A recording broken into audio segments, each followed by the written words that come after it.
देश भर में डीजल पेट्रोल के दामों में लगातार हो रही वृद्धि को देखते हुए खरगोन जिला कांग्रेस कमेटी ने जंगी प्रदर्शन करते हुए महामहिम राज्यपाल के नाम जिला प्रशासन को ज्ञापन सौंपा है। गौरतलब है कि लॉकडाउन की स्थिति निर्मित होने के बाद इन दिनों समूचा प्रदेश आर्थिक मंदी के दौर से गुजर रहा है। ऐसे में बेरोजगारी की कगार पर खड़ा आमजन अब पेट्रोल डीजल के बढ़ते दामों की मार से परेशान दिख रहा है। लिहाजा बिगड़ती स्थिति के विरोध में खरगोन जिला मुख्यालय पर कांग्रेस विधायक और नेताओं ने लगातार बढ़ रहे पेट्रोल डीजल के दामों में विरोध ज्ञापन सौंपा। इस दौरान पूर्व संस्कृति एवं स्वास्थ्य मंत्री विजय लक्ष्मी साधो ने मीडिया से चर्चा में बताया कि कोरोना महामारी में बेरोजगारी की समस्या ने अपना पैर पसारा है, तो वहीं महंगाई की दोहरी मार आमजन को भयभीत कर रही है। मीडिया से रूबरू साधो ने केंद्र और राज्य सरकार पर तीखे प्रहार करके दावा किया है कि भाजपा देश को लूटने का काम कर रही है। पूर्व मंत्री विजय लक्ष्मी साधो ने भाजपा पर सौदेबाजी का आरोप लगाते हुए कहा कि मध्य प्रदेश के इतिहास में कभी ऐसा नहीं हुआ, लेकिन रंगा बिला सरकार नहीं गिरती, सौदे हुए और सरकार गिरी। जनता ने कमलनाथ की सरकार बनाई थी, उनको जनता ने बहुमत दिया था, जनता के मतों का अपमान किया है, उनके साथ गद्दारी की गई है, मतों का सौदा किया गया है। 22 जो गए थे, जो गद्दार थे, अब जनता उनको उपचुनाव में बता देगी। अब बीजेपी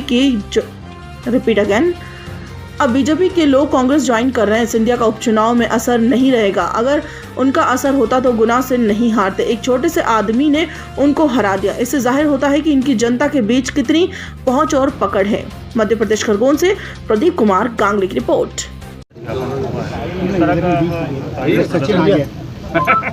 हाँ जी, पेट्रोल डीजल को लेके मूल्य वृद्धि को लेके ज्ञापन। हाँ, क्या है पेट्रोल और डीजल के भाव अगर बढ़ते हैं तो उससे आम जनता अफेक्ट होती है। ट्रांसपोर्ट का खर्चा बढ़ेगा, लोगों के जो रात दिन की चीज़ें जो उनकी उपयोगी हैं उनका महंगाई बढ़ेगी। तो ये जो है दिन प्रतिदिन पेट्रोल डीजल के भाव बढ़ने से ये सिर्फ गाड़ी वालों को इससे फ़र्क नहीं पड़ना, इससे आम जनता को फ़र्क पड़ेगा। और आम जनता को इसलिए फ़र्क पड़ेगा क्योंकि महंगाई बहुत बढ़ेगी। कोरोना के मामले में आप देख रहे हो, पैंडेमिक है, पूरे वर्ल्ड में फैला हुआ है और हमारे यहाँ तो और तेज़ी से फैलता ही जा रहा है। पहले 10,000, अब 11,000, 12,000 क्रॉस करते जा रहे हैं, मौतें बढ़ती जा रही हैं, उसके ऊपर कोई ध्यान नहीं है। जो हमारा न्यू था, हमारे मजदूर भाई लोग, चाहे वो खेती किसानी करते हों, बिल्डिंग बनाते हों, रोड बनाते हों, रोडों पे कितने चले, कोई उसके बारे में कुछ किया नहीं।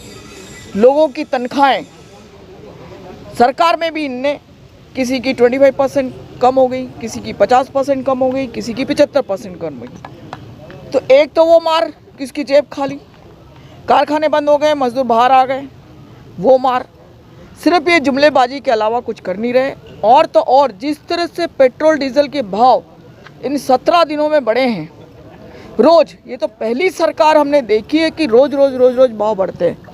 इसके कारण आम जनता के जेब पर मार पड़ी है और ये सब कुछ हो रहा है यूपीए गवर्नमेंट जाने के बाद। हमारी गवर्नमेंट थी जब कुछ ऐसा नहीं होता था, एक बार ही बढ़ जाता था, साल 2 साल 3 साल में, लेकिन ये तो रोज़ कर रहे हैं। पहली बार ये देखा है कि पेट्रोल से ज़्यादा डीजल महंगा है। बिल्कुल।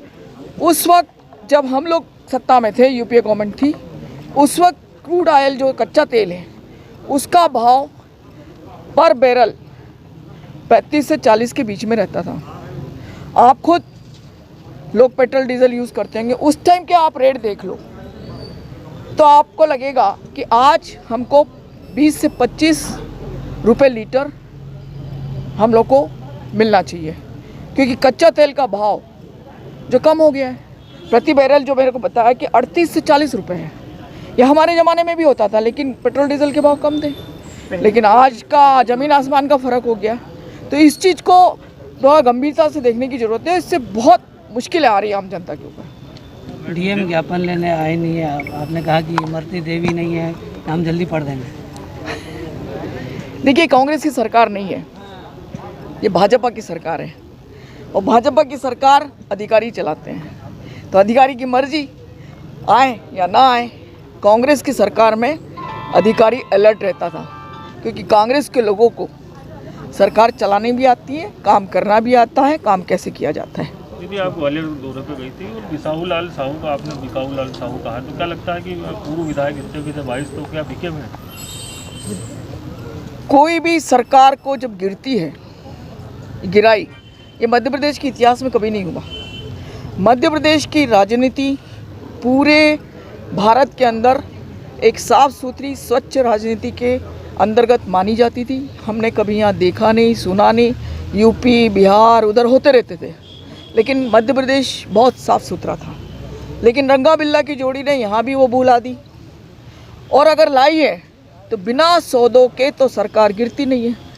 सौदे हुए, बराबर सौदे हुए और सरकार गिरी, जिसमें ये लोग भागीदार रहे। और यहाँ की जनता के मत का जो भी 22 गए हैं, उनकी जनता के मत का जो कांग्रेस के पक्ष में मैंडेट दिया था, कमलनाथ जी के नेतृत्व में जो सरकार बनाई थी, उसका अपमान हुआ, उसके साथ गद्दारी हुई, उसके मतों का सौदा किया गया। ये मध्य प्रदेश के इतिहास में नहीं हुआ था। तो 22 जो गए हैं, जो गद्दार थे, उनको अब जनता बता देगी वहाँ की। उपचुनाव में असर होगा क्या? बिल्कुल 100% होगा। हम तो वहाँ घूम के आए हैं, भाभी भी मेरे साथ है वहाँ पर। डबरा विधानसभा में हम लोग की ड्यूटी लगी है। आप वहाँ के हमारे फोटोग्राफ्स भी वायरल हुए हैं। जिस हिसाब से लोग वहाँ से आ रहे हैं, चाहे बीएसपी के लोग कांग्रेस ज्वाइन कर रहे हैं, बीजेपी के लोग कांग्रेस ज्वाइन कर रहे हैं, इसका मतलब है कि वहाँ की जो जनता है उसका क्या माइंड बन गया। क्योंकि सीधा सीधा उसके मत के साथ धोखा हुआ है ना। उसे तो कांग्रेस के पक्ष में मत दिया था, लेकिन उसके मत का सौदा किया गया।